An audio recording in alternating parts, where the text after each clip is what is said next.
안녕하십니까. 김민수의 빨간펜 시간입니다. 일단 시장은 어제 미국 시장과 함께 완연한 조정세 모습이 들어가고 있는데 그럼에도 불구하고 최근에 이어진 어떤 고객 예탁금의 강한 유입 속에서 어느 정도 잘 견디는지 또 코로나19 확진자와 관련된 부정적인 뉴스 쪽에서도 어느 정도 기회를 찾을 수 있는지 여부들 계속 확인해야 될 걸로 보여지고 있고요. 그중에서 오늘 눈여겨봐야 될 이슈는 그래도 최근에 이어지고 있는 RCEP과 관련된 RCEP죠. 이쪽과 관련된 쪽에서 이제 포괄적 경제 동반자 협정을 맺은 뒤에 그에 따른 어떤 변화가 어떤 식으로 나올지 그리고 그에 따른 투자 아이디어를 한번 찾아보도록 하겠습니다. 그래서 가장 먼저 확인해야 될 부분들은 RCEP라고 써놓고 제가 더 안 썼습니다. 약자 묻지 마시고요. 그보다 더 중요한 게 개념이 더 중요하지 않을까 생각되고 있기 때문에 그냥 이렇게 부르고 한국말도 되게 어렵습니다. 근데 쉽게 말씀드리면은 과거 FTA와 관련된 쪽이 이제 지역적으로 좀 체결되는 부분에 대해서 무게를 삼으시면 될 것 같고요. 그런 쪽으로 봤을 때 일단 동남아시아 국가연합 아세안 쪽에 10개국 그리고 한중일 3개국이 들어가고요. 거기다가 호주, 뉴질랜드 그래서 15개국 쪽에 자유무역 협정이라고 보는 FTA로 보시면 될 것 같습니다. 그러다 보니까 어떤 지역적으로 보게 되면은 이제 이렇게 태평양이 이렇게 있으면은 이쪽 동남아시아부터 동북아시아까지 모두 다 이제 포함되는 쪽이 이제 RCEP의 개념이고요. 반대로 이쪽에 미국 쪽에 있는 환태평양 쪽은 TTP라고 그러죠. 이쪽에 대해서 상대적으로 약간 좀 차이가 있는데 이쪽에 대한 부분들이 이제 미국은 일단 2010년도에 환태평양 경제동반자 협정 TPP를 먼저 추진을 했습니다. 그러다가 트럼프 대통령이 탈퇴를 했죠. 그래서 이 부분이 다시 이번에 바이든 대통령과 함께 복귀가 되는지 여부가 중요하다고 봐야 될 것 같고요. 이번에 RCEP는 약간 중국 쪽이 주도를 했습니다. 그래서 2012년도부터 추진을 하다가 이번에 이제 어느 정도 성과를 냈다는 관점 쪽에서 약간 이제 미국과 중국의 주도가 차이가 있다는 관점 쪽에서 바라보고 있는데 그러다 보니까 이제 지역적인 쪽도 이제 완전히 약간 좀 대립이 약간 되는 추세로 와야 되겠죠. 그런 쪽에서 봤을 때 일단 지금 나오고 있는 인도는 지역적으로는 포함이 되는데 이번에 가입이 안 됐습니다. 아무래도 중국과의 좀 껄끄러운 관계 때문에 아무래도 가입을 안 하지 않나라고 생각이 들고 있고요.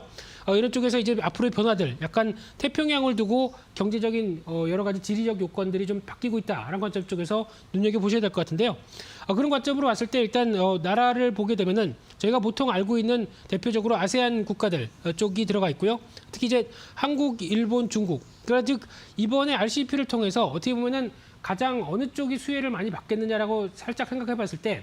어떤 관세가 철폐된다라고 하게 되면 상대적으로 공산품을 어디서 생산하느냐 그래서 그게 어느 쪽으로 가느냐와 부분과 아세안 쪽은 아직까지는 상대적으로 농수산 쪽이 좀 더 강하겠죠. 1차 산업들이 강하다 보니까 이쪽이 교환되는 이런 구조 쪽에서 관세를 철폐하자라고 하게 되면 솔직히 상대적으로는 한중일이 조금 더 유리한 입장이 가지 않을까라고 살짝 걱정을 했지만 살짝 우려가 되긴 하지만 그래도 관련된 쪽에서 RCEP는 이제 어느 정도 성공이 됐고요.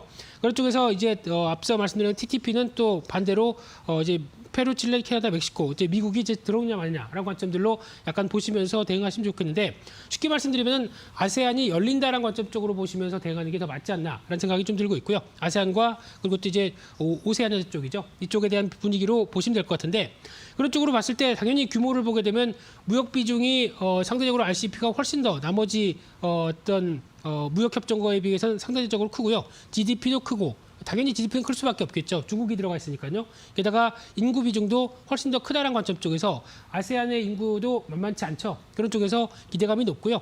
그런 쪽에서 이제 수출 규모도 당연히 한국이 이쪽에 대해서 드라이브가 훨씬 더 높다라는 쪽에 대해서 기대감이 이를 통해서 관세 철폐와 함께 나올 수 있는 여러 가지 부분들은 기대감이 높다는 쪽으로 바라보고 있는데요. 그런 측면으로 봤었을 때 일단 효과를 보게 되면은 GDP 한 1.7% 정도 올릴 수 있겠다. 이런 흐름들과 함께 어떤 달러와도 194억 달러 정도 중대를 할 수 있겠다는 쪽이다 보니까 아무래도 우리나라 입장 쪽으로 보게 되면 수출 주도 국가죠. 그런 측면 쪽에서 가장 또 수혜를 볼 수 있겠다는 관점들인데 거기다 이제 앞으로의 흐름을 보게 되면은 이제 경제 통합체까지도 생각을 한다라는 쪽도 나오고 있는데 이 부분은 약간 좀 앞서가지 않았나 싶습니다. 대외정책연구원이다 보니까 정부의 입김이 조금 더 작용한 부분이 아닐까 싶은데 물론 이제 관련돼서 이제 나올 수 있는 어떤 자유화와 관련된 부분들 그리고 원산지 규정 관련된 부분들 그리고 또 동아시아 쪽 특히 생산 네트워크다 보니까 한중일이죠. 이쪽에 대해서 효율적으로 활용할 수 있겠다라는 기대감이 좀 커지면서 아무래도 앞으로에 대한 변화들은 긍정적인 부분들이 많은 건 사실이라고 보여지고 있는데요. 하지만 부정적인 부분들도 한번 체크를 해봐야 될 부분들이 아직까지 대외 개방도가 좀 다 다릅니다. 16개국 모두가 다 다르고요. 게다가 어떤 의견 조율이 상대적으로 어렵다는 얘기는 아무래도 어떤 지리적 여건 쪽에서 상대적으로 같이 지리적으로 인접한 국가가 약간 또 그동안 뭐 과거에 뭐 전쟁이라든가 또 어떤 국가 간의 여러 가지 좀 불협화음이 나오다 보니까 이런 의견 조율을 계속 양호하게 갈 수 있겠느냐라는 부분들도 상당히 좀 앞으로 조율해야 될 문제고요. 그러다 보니까 제도적, 역사적 이런 어떤 정체성이 좀 약화됐다. 그리고 또 중국 주도라는 부분들, 이 부분에 대해서 아무래도 미국이 중국에 대한 견제가 계속 들어가게 되면 이쪽에 대한 결속력이 약화될 수밖에 없지 않느냐 이런 우려감도 있고요. 그런 쪽에서 이제 미국도 그러면 우리나라한테 너네도 TTP 가입해라라고 압박을 갈 수가 있겠죠. 이런 쪽으로 나왔었을 때 어떻게 대처할 것이냐라는 부분들도 한 번쯤 생각을 해봐야 될 부분이 아닌가 생각되고 있고요.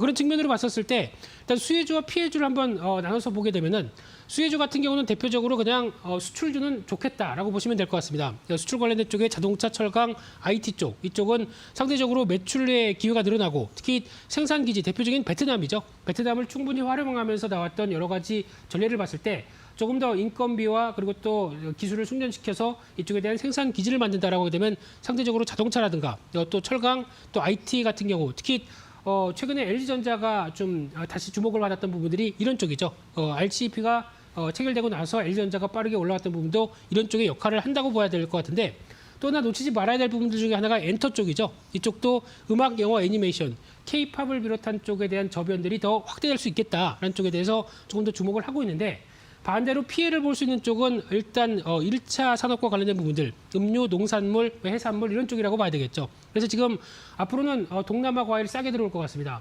많이 먹을 수도 있겠는데 그러면 상대적으로 국산 과일이 좀 덜 팔릴까요? 이 부분 또 트렌드를 좀 지켜봐야 될 것 같고요. 이럴 때 과일 음료도 싸게 들어올 것 같고요.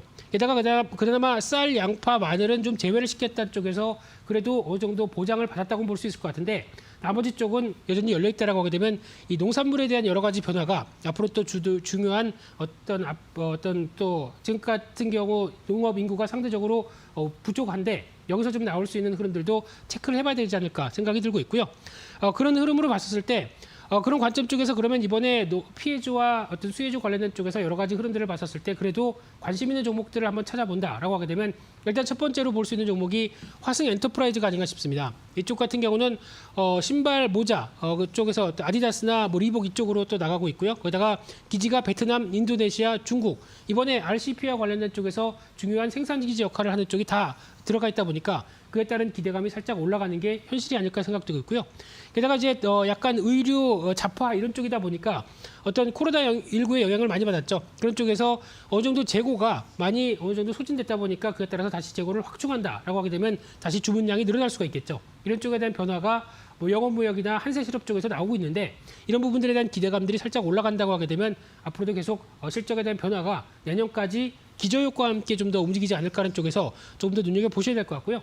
그러다 보니까 지금 최근 들어서 주가는 저점에서 움직이고는 있는데 추가적인 탄력들은 일단 무엇보다 코로나19가 좀 끝나야 되긴 하겠지만 어느 정도 안정세를 보게 되면 또 하나의 어떤 기회 요인들이 높지 않을까로 바라보면서 목표가는 17,000원대, 손절가는 13,300원대로 대관 전략을 말씀드리고 싶고요.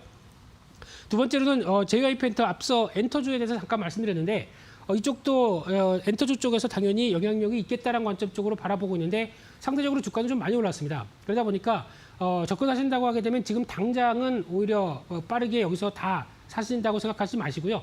우리 조정권에 충분히 이용해서 접근을 해보자라는 관점들인데 특히 최근 들어서 신인그룹 니주에 대한 효과가 상당히 많이 나오는 것 같습니다. 그런 쪽에서 변화와 함께 기존 아티스트도 영향력이 계속 이어지고 있고요. 실적만 본다라고 하게 되면 올해 상대적으로 선방했습니다. 엔터 3사 중에서 가장 선방한 실적을 보여주고 있고 내년도 오히려 실적 흐름들이 빠르게 확장한다라고 하게 되면 계속 관심 있게 보셔야 될 흐름이 아닐까 생각되고 있기 때문에 한 번 더 레벨업하게 되는 가격대 한 45,000원대를 목표가로 삼을 수 있을 것 같고요. 손절가는 35,700원대로 대응한 전략 쪽에 포커스를 맞추도록 하겠습니다.